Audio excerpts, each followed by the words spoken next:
Let me tell you about John and Jane, a classic high school romance. He was the quiet, funny guy, she was the confident, popular cheerleader. They clicked instantly, bringing out the best in each other. Everyone thought they'd end up together forever. John was the kind of guy who'd help anyone remembered birthdays and volunteered at the animal shelter. Jane was magnetic, always surrounded by friends, and adored her horse, Stardust. Then there was Jim, John's best friend since childhood. Jim had a crush on Jane but stepped aside when she and John got together. The three of them were inseparable, the perfect trio.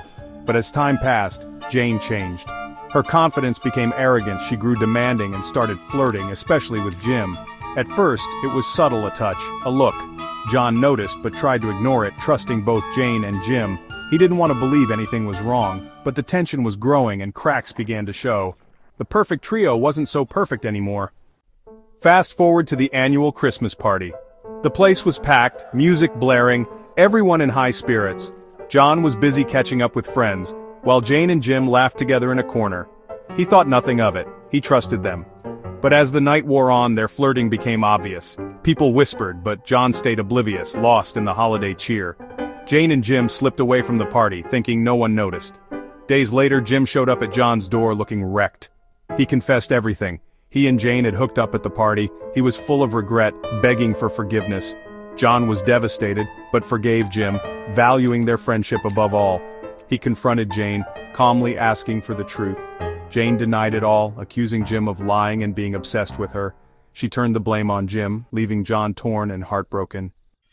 The betrayal and Jane's lies broke John. It wasn't just the cheating, it was her cold denial. He knew it was over, but a simple breakup wasn't enough. John decided on a memorable farewell. He pretended to believe Jane, acting like the loving boyfriend. All the while, he plotted his revenge. On their anniversary, he planned a special dinner, candles, music, the works. He set the perfect scene. He served her a gourmet-looking dish, calling it a rare delicacy. Jane was impressed, raving about the meal. After a few bites, she begged to know what it was. John smiled coldly and said, "You know how much you love Stardust." Jane froze her face, draining of color. "What does my horse have to do with this?" she whispered, terrified. John's voice was icy. "You just ate him," he said. Silence.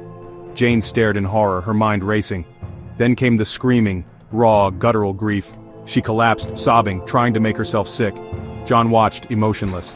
When she finally quieted, he stood, walked to the door and said, "By the way, I know about you and Jim. We're over." He paused, then added, "And for the record, that was just supermarket beef. Stardust is fine." He left her there, alone, exposed, and devastated. She'd lost everything, her boyfriend, her dignity, and her peace of mind. A breakup for the ages, dramatic maybe, but well-deserved.